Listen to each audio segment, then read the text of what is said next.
পূর্ব ভারতে মেঘালয় রাজ্যে একটি অন্যতম ট্যুরিস্ট স্পট হলো চেরাপুঞ্জি, স্থানীয় ভাষায় যার নাম সোহরা।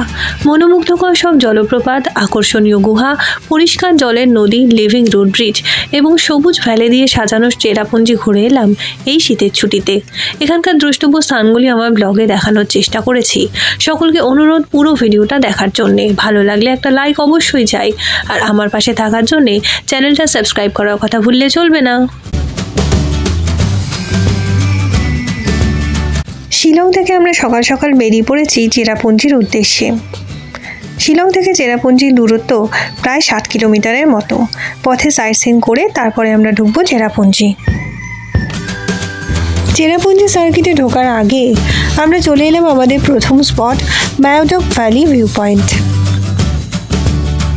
মায়োডক ভ্যালি ভি আকৃতির একটি নদীখাত, যেন মনে হচ্ছে নদীখাতটির উপর সবুজের গালচে বিছানো রয়েছে। এখানে বিভিন্ন ধরনের অ্যাডভেঞ্চার স্পোর্টস যেরকম জিপ লাইনিং, রিভার রাফটিং এবং বাঞ্জি জাম্পিংয়েরও ব্যবস্থা রয়েছে। এরপরে আমরা চলে এলাম আমাদের সেকেন্ড স্পট, গার্ডেন অফ কেভসে। এখানে এন্ট্রি ফি জনপ্রতি 100 টাকা করে। এখানে রয়েছে দারুণ সমস্ত ঝর্ণা, কেভস এবং প্রাকৃতিক দৃশ্য।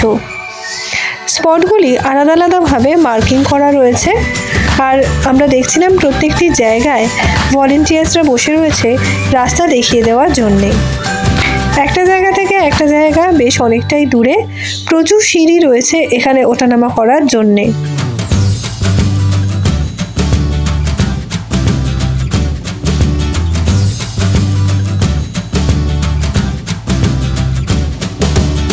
গার্ডেন অফ কেভসের ঝর্ণাগুলি শীতকাল বলে জল অনেক কম। বর্ষাকালে এই ঝর্ণাগুলির রূপ থাকে দারুণ সুন্দর।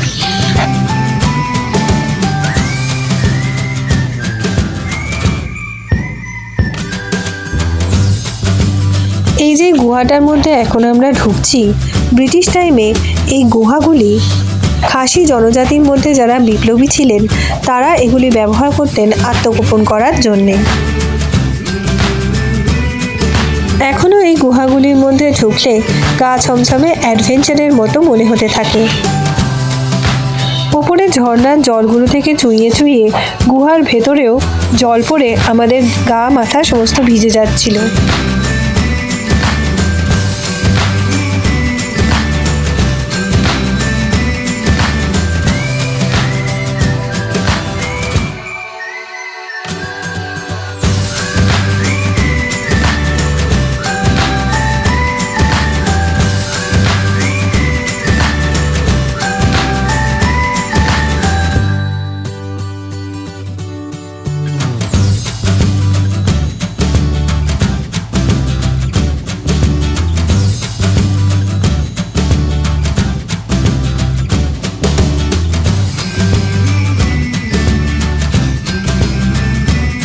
এখানে রয়েছে আরও একটি ঝর্ণা।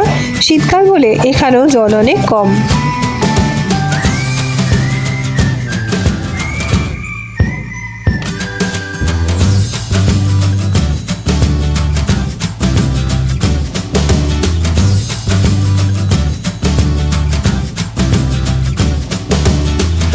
এখানে রয়েছে পাথরের ওপর একটি ছাপ, দেখে মনে হচ্ছে মাতৃজঠরে অবস্থিত শিশু।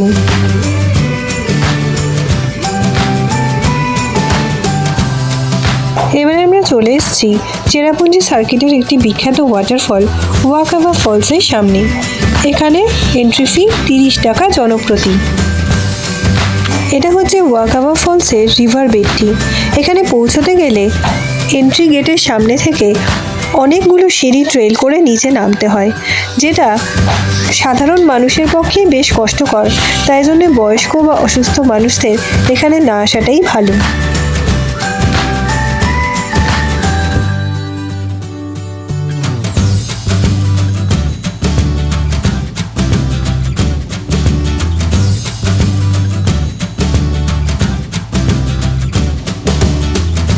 এবারে আমরা এসে পৌঁছেছি মেঘালয়ের অন্যতম উঁচু ওয়াটারফল নকালিকাই ফলসের সামনে।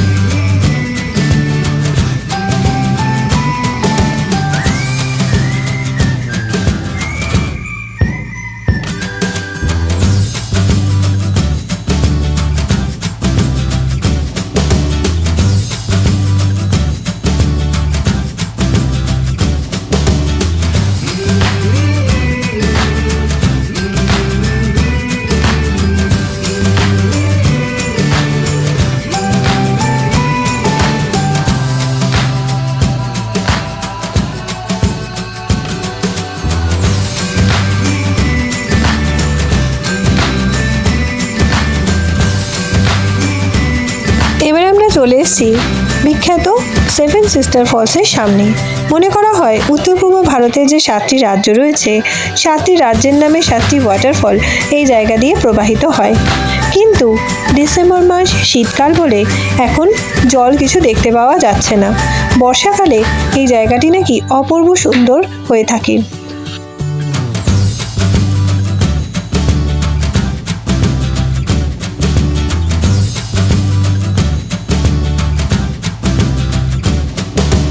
চেরাপুঞ্জিতে প্রথম দিন বেড়ানোর শেষে আমরা এসে উঠলাম শহরা বাজার থেকে কিছুটা দূরে গ্রিন হিল হোমস্টেতে।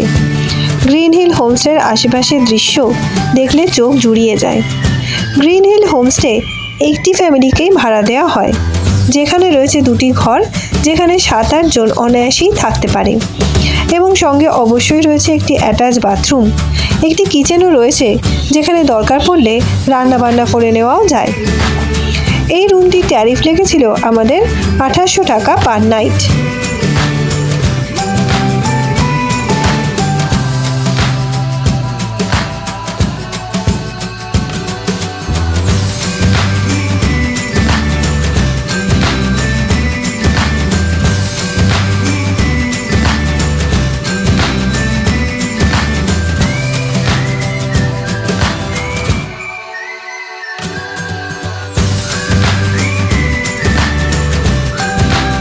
পরের দিন আমরা সকাল সকাল চেরাপুঞ্জি থেকে বেরিয়ে পড়লাম ডাউকি যাওয়ার জন্যে।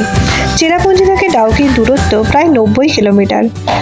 আমরা যে আগের দিন মাউডক ভ্যালি ভিউ পয়েন্ট দেখেছিলাম, সেই জায়গাটাই আমরা আজকে থেমেছি কিছু জলখাবার খেয়ে নেওয়ার জন্যে। তারপরে আমরা সোজা চলে যাব ডাউকি। চেরাপুঞ্জি থেকে আমরা বেরিয়েছি সকাল 7টায়, এখন প্রায় 8টা বাজে।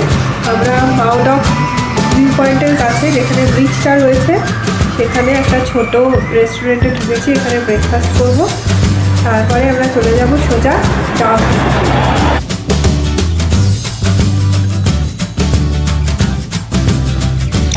ডাউকি হলো মেঘালয় এবং বাংলাদেশের বর্ডার, সেই জন্য বাংলাদেশে প্রথমে আমরা চেকপোস্টটা দেখে নেব, তারপর আমরা চলে যাব ডাউকি রিভারে বোটিং করতে।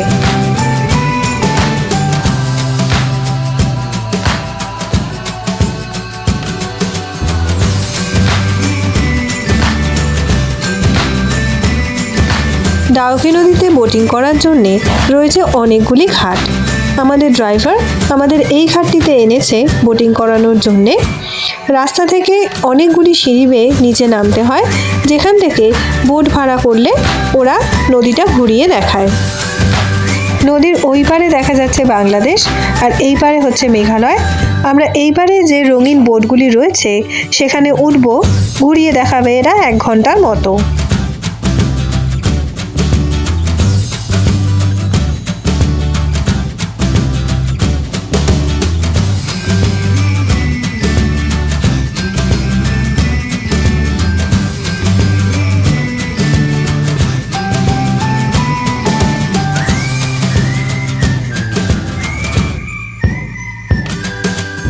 ডাউকি নদীতে বোটিং একটা অসাধারণ এক্সপেরিয়েন্স।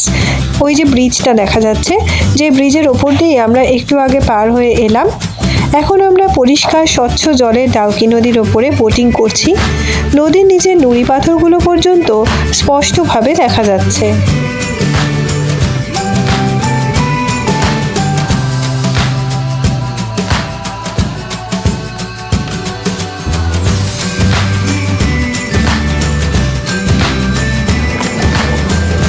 আমি এখন রয়েছি ডাউকি নদীর ওপর। ডিসেম্বর মাসে এখানকার জল একদম ক্রিস্টাল ক্লিয়ার থাকে, জলের তলা নুড়ি পাথরগুলো স্পষ্ট দেখা যাচ্ছে। এখানে বোটিংটা একটা অসাধারণ এক্সপেরিয়েন্স, মানে এরকম বোটিং আমি আগে তো কখনো করিনি। একটা বোটে 3 জন উঠতে পারে ম্যাক্সিমাম, আর বোটের ভাড়া হচ্ছে 1200 টাকা, ঘোরাবে 1 ঘন্টা।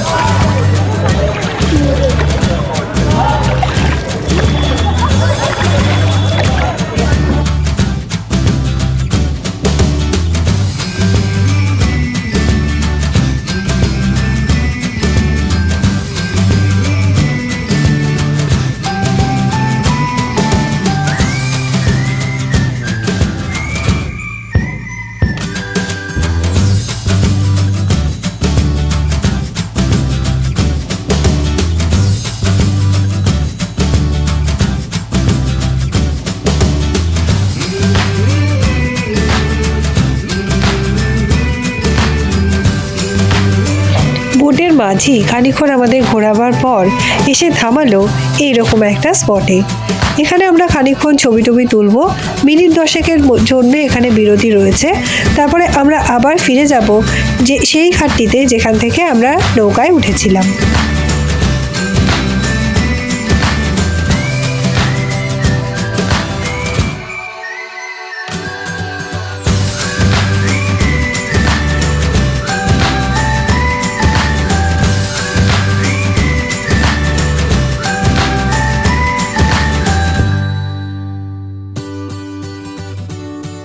ডাউকি নদী ঘুরে আমরা এবার চলে এলাম এশিয়ার সবথেকে পরিষ্কার গ্রাম মাওলিলং ভিলেজে। ডাউকি থেকে যা দূরত্ব মোটামুটি 30 কিলোমিটারের মতো।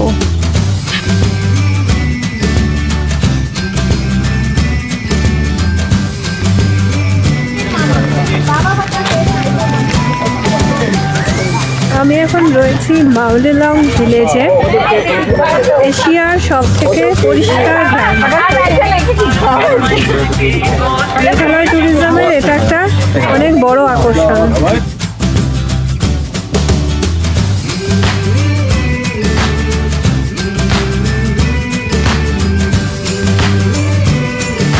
এখানে গ্রামবাসীরা একটা বাঁশের পুল তৈরি করে রেখেছে, যেখানে ওঠার জন্য লাগে জনপ্রতি 30 টাকা। এই বাঁশের পুলটিতে ওপরে উঠলে একটা দারুণ সুন্দর ভিউ পাওয়া যায়।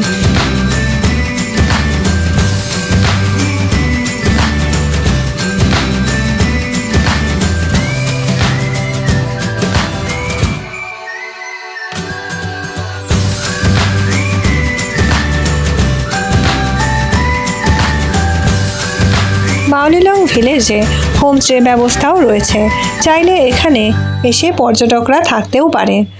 এছাড়াও আছে রেস্টুরেন্ট, খাওয়া দাওয়া করার জন্যে পাবলিক টয়লেটের ব্যবস্থাও রয়েছে, যেটা ছিল খুবই পরিষ্কার পরিচ্ছন্ন।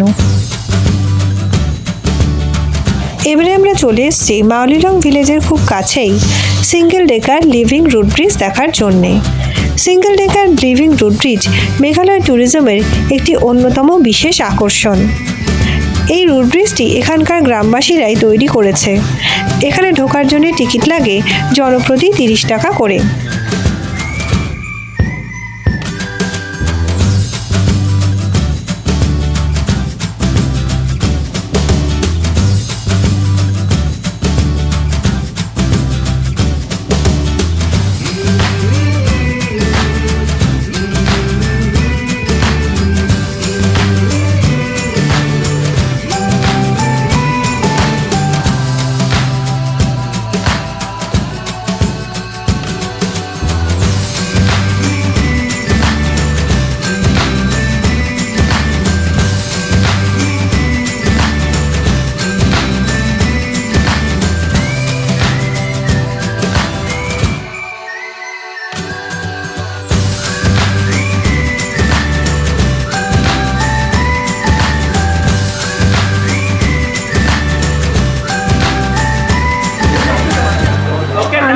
রয়েছি মাওলিলং ভিলেজের কাছে সিঙ্গেল ডেকার লিভিং রুট ব্রিজের সামনে।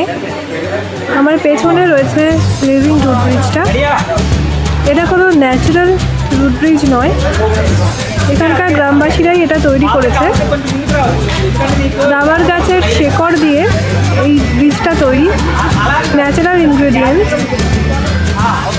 নিচ দিয়ে নদী বয়ে যাচ্ছে, যদিও ডিসেম্বর মাস বলে নদীতে জল অনেক কম আছে, কিন্তু সিনিক বিউটি অপূর্ব।